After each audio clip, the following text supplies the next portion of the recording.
2, 1. 7 things you probably didn't know you need to know. I'm Jamie East, and this is the Smart 7. Good morning, everybody. It's Wednesday, the 11th of May, and it's Eat What You Want Day. And a big happy birthday to Jeremy Paxman, Holly Valance, Pam Ferris, and Black China. The Queen missed the opening of Parliament yesterday for only the third time in her reign. She previously skipped 1959 and 63 because she was pregnant.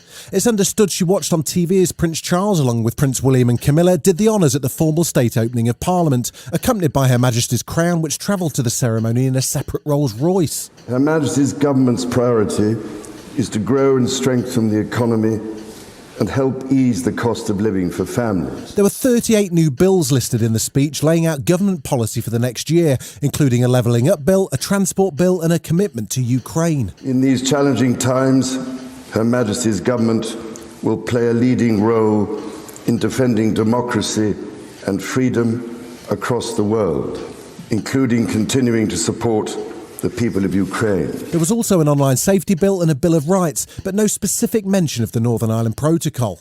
And after many U-turns, a confirmation on a long-awaited ban. Legislation will also be introduced to ban conversion therapy.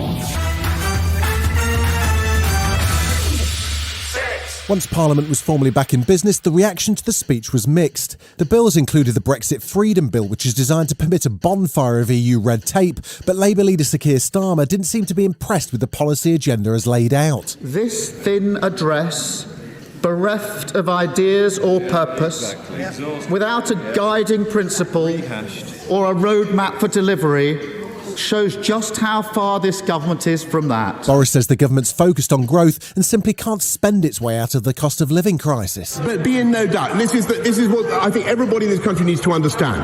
And what we are doing, Mr. Speaker, is making sure that we have a strong economy with high-wage, high-skilled jobs. The last word, though, went to Keir Starmer, who was delighted to inform the Prime Minister about one of the impacts of Labour's successes in the local elections. I also want to congratulate the Prime Minister.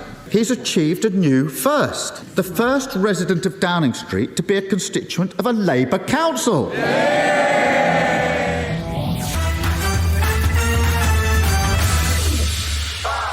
Russia continued its attacks on the seaport of Odessa on Tuesday, firing more missiles as its attack in the east of Ukraine appears to have stalled.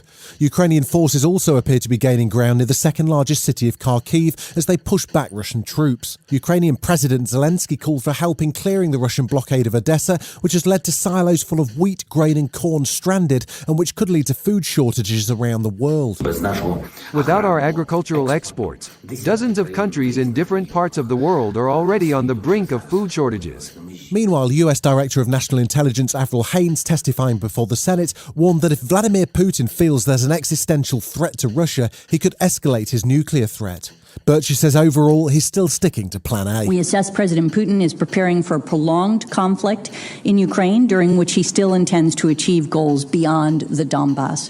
We assess that Putin's strategic goals have probably not changed. Elon Musk spoke out on Tuesday about his plans for Twitter, and, well, it's good news for the big orange guy. He says the decision to ban the Donald alienated a large part of the country, and it also didn't stop Trump from having a voice. He was speaking from what sounds suspiciously like a supervillain lair to the Financial Times at the Future of the Car conference. I guess the answer is that I would reverse the perma-ban. Obviously, I don't own Twitter yet, so this is not like a thing that will definitely happen. But my opinion, and Jack Dorsey, I want to be clear, shares this opinion, is that we should not have perma-bans. Still to come on the Smart 7, poor old Peter Andre gets dragged and the title race is back on. Right after this. Welcome back. 3. The Premier League race tightened up again on Tuesday as Aston Villa faced Liverpool.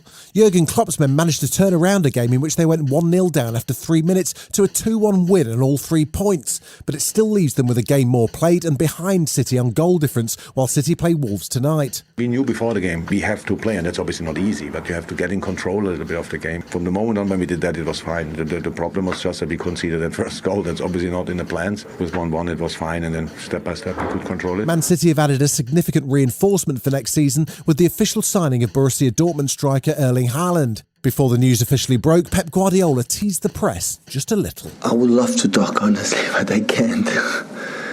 They tell me don't say anything until for the legal actions or legal situation that it's far away from my perspectives. Tuesday marked the start of the so-called Wagatha Christie libel trial. It sees Rebecca Vardy suing Colleen Rooney over the famed Instagram detective post. Colleen accused Rebecca of selling stories from her private Insta to the media in a dramatic post in 2019 that said it's ... Rebecca Vardy's account. Rebecca denies the story and is suing for libel over untrue and unjustified accusations, which means 7 days of high drama as the case plays out. Day one saw the Rooney's house referred to as a Morrison's mansion and poor old Peter Andre referred to as a small chipolata.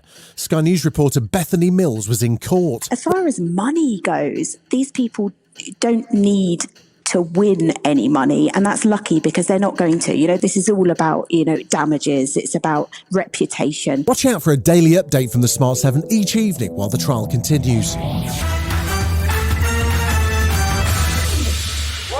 It's been about 10 minutes since anything got rebooted or pre-booted or requelled or sequelled. So great news, guys. There's a brand new version of Father of the Bride. Forget Steve Martin and Martin Short, though. This time the comedy has been reimagined with Cuban roots, which means Andy Garcia is playing dad and somewhat implausibly Gloria Estefan's playing mum.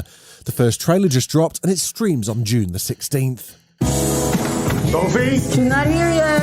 Fathers play a big role in their daughter's life. It's a special bond that only they share. Hello? And even when she's all grown up, she's still Daddy's little girl. This has been the Smart 7. Wherever you're listening, do us a favour and hit the follow button.